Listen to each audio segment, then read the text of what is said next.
ये है एक जापानीज बॉल और ये ऑनलाइन $100 की मिलती है, मतलब 8,000 रुपए की। और इसको मिट्टी से बनाया जाता है और मेरे घर पे तो बहुत मिट्टी है। तभी मेरे दिमाग में एक आइडिया आया, एक बॉल 8,000 रुपए की बिकेगी, अगर मैंने ढेर सारी बॉल बना दी तो मुझे ढेर सारा पैसा मिलेगा। बॉल बनाने के लिए मैंने मिट्टी को कूट कर छन्नी से छान लिया, फिर मिट्टी को गीला करके उसकी बॉल बनाई और गिलास की मदद से इसको गोल शेप दे दिया। उसके बाद 3 घंटे तक इसको पॉलिश किया, तब जाकर रेडी हुई ये बॉल। और यही काम मैंने इसके साथ भी किया। अब मेरे पास 2 बॉल है, पहले मैं इसको ऑनलाइन बेचूंगा फिर और बनाऊंगा। तो सबसे पहले मैंने एक ऑनलाइन स्टोर बनाया जहां ये बॉल बिकेंगी। बॉल्स के फोटो क्लिक करके स्टोर पर सेल होने के लिए डाल दी। और अब एक ही चीज करनी थी, इंतजार किसी कस्टमर के मैसेज या ऑर्डर आने का। एक दिन हो चुका था, कोई ऑर्डर नहीं आया, तो मैंने अपने फेसबुक पेज पर स्टोरी डाल दी जिस पर 29,000 फॉलोवर है। और ये स्टोरी डालकर फिर इंतजार करने लगा। फिर शाम को एक मैसेज आया, ये बॉल कोई नहीं खरीदेगा, बंद कर दे ये बिजनेस।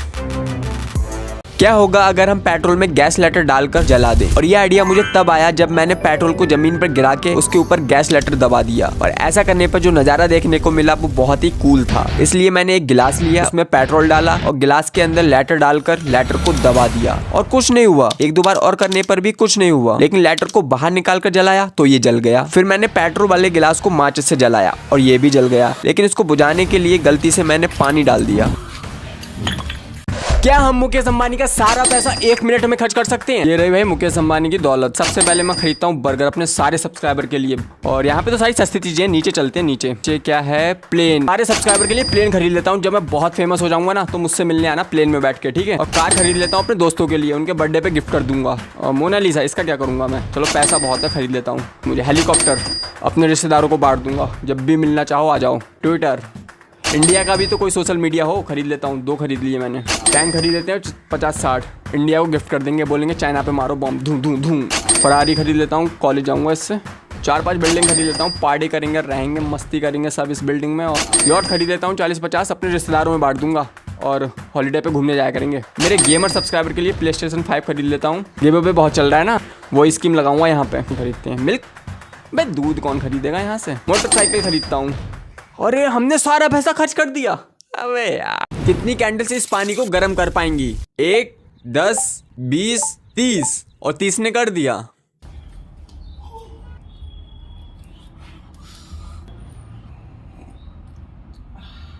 इस पेपर को 42 टाइम्स फोल्ड करने पर ये अर्थ से मून तक पहुंच जाएगा। ये इतना मोटा हो जाएगा, ऐसा गूगल कहता है, लेकिन मुझे इस पर यकीन नहीं। तो मैंने एक पेपर निकालकर इसको फोल्ड करना स्टार्ट कर दिया और एक बार फोल्ड करने पर गूगल बता रहा है ये बाल के बराबर मोटा हो जाएगा। तो मैंने अपने सर से एक बाल निकालकर इसको चेक किया और हमारा पेपर सच में बाल के बराबर मोटा होता। फिर मैंने 2 बार फोल्ड किया और 3 बार पर ये पेंसिल की नोक के बराबर मोटा होना चाहिए, और ये था। फिर 4 बार, 5, 6 और जैसे तैसे करके मैं 7 तक पहुंच गया। और 7 तक ये कॉफी बीन के बराबर मोटा होना चाहिए, लेकिन चेक करने के लिए मेरे पास कॉफी बीन नहीं है। तो मैंने घर में रखे गेहूं से चेक कर लिया, क्योंकि गेहूं और कॉफी बीन लगभग सेम साइज के होते हैं। और जब मैं चेक कर रहा था तो हमारा पेपर गेहूं से भी मोटा हो चुका था। इसका मतलब अगर हम इस पेपर को 42 टाइम्स फोल्ड कर पाए तो ये सच में चांद तक पहुंच जाएगा।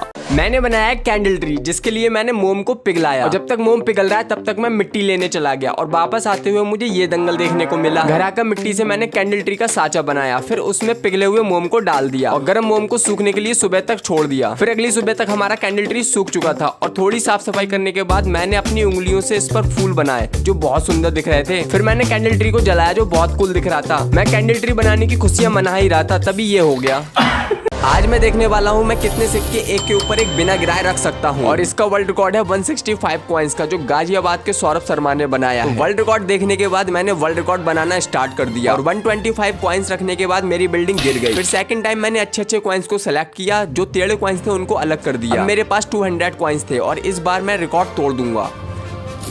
काफी देर तक ट्राई करने के बाद मैंने 220 कॉइंस रखकर एक नया वर्ल्ड रिकॉर्ड बना दिया। लेकिन इसमें मैंने थोड़ी चीटिंग करी है। कहाँ करी है आप बताओ? ये है 200 माचिस की तीली, ये है 1000 माचिस की तीली जो एक साथ जलते हुए ऐसी दिखती हैं। और ये है 10,000 माचिस की तीली। इसको जलते हुए देखने से पहले ये जान लो मैंने इसे बनाया क्यों है। मैं बनाना चाह रहा था इस तरह का रॉकेट, जिसके लिए मैं ढेर सारी माचिस ले आया। और पहला मॉडल मेरा कुछ ऐसा बना, दूसरा ऐसा, लेकिन दोनों ही फेल हो गए क्योंकि मेरे पास ये गन वाला ग्लू नहीं था। और इस ग्लू के बिना इसको बनाना इम्पॉसिबल था, क्योंकि तीलियां फेविकोल से जुड़ नहीं रही थी और फेविक्विक से जोड़ सकूं इतना मेरा बजट नहीं था। लेकिन मैंने अपना जुगाड़ लगाकर थर्माकोल को रॉकेट का शेप दे दिया और इस पर 10,000 माचिस की तीलियां लगा दी। फिर ये कुछ ऐसा बना। ओ भाई कितना कूल लग रहा है, ये मजा आ गया।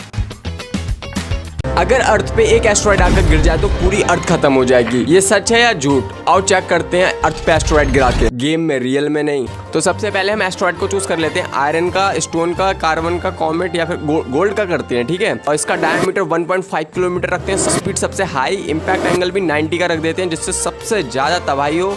और लोकेशन को चूज कर लेते हैं, चाइना पे गिराते हैं। लेकिन चाइना पे गिराया तो इंडिया पे भी इम्पैक्ट पड़ेगा, इसलिए हम इंडिया से थोड़ा दूर कनाडा पे गिराते हैं। कनाडा में इंडियंस बहुत हैं। कनाडा के नीचे आते हैं, अमेरिका पे गिराते हैं। लॉन्च कर दिया। भाई कितना बड़ा क्रिएटर बना है, 70 किलोमीटर वाइड। इसमें 1 करोड़ लोग मारे जाएंगे। नहीं था भाई, मैंने नहीं सोचा था। 144 किलोमीटर दूर तक आग लग चुकी है और प्रेशर कितना हाई जनरेट हुआ है, मतलब बिल्डिंग कोलैप्स हो चुकी है। 2,21,94,000 लोग मारे हैं हवा की वजह से। सिर्फ एक एस्ट्रॉइड ने कितनी तबाही मचाई, लेकिन पूरी अर्थ को खत्म नहीं कर पाया एक एस्ट्रॉइड। ये बात तो हम जान चुके हैं। क्या हम इस बड़े से पेपर को 10 बार फोल्ड कर सकते हैं? लेकिन उससे पहले इस A4 साइज के पेपर को कितनी बार फोल्ड कर सकते हैं? गूगल के अनुसार हम इसको 7 बार फोल्ड कर सकते हैं और मैंने फोल्ड करके चेक किया तो ये 7 बार फोल्ड हुआ, उसके आगे नहीं हो पाया। लेकिन आज मैं पेपर को 10 बार फोल्ड करूंगा। फिर मैं ऊपर आ गया और छोटे छोटे पेपर से बने इस बड़े पेपर को कैंची से काटकर उतार दिया। फिर इसको गोद में उठाकर बाहर ले आया और बाहर लाकर इसको अच्छे से फैला दिया। और अब टाइम था हमारा पहला फोल्ड करने का, जो बहुत आसानी से हो गया। लेकिन दूसरे फोल्ड के लिए पेपर को सेट करने में काफी टाइम लग गया। और पेपर सेट करने के बाद दूसरा फोल्ड किया, फिर तीसरा, चौथा, 5वां, 6ठा। 6 तक तो ये आसानी से हो गया, लेकिन 6 के बाद पेपर बहुत हार्ड हो गया था। लेकिन जैसे तैसे करके मैं 8 तक पहुंच गया और बहुत मुश्किल से 9 तक पहुंचा। तो हम इस पेपर को सिर्फ 9 बार ही फोल्ड कर पाए, 10 तक नहीं पहुंचे।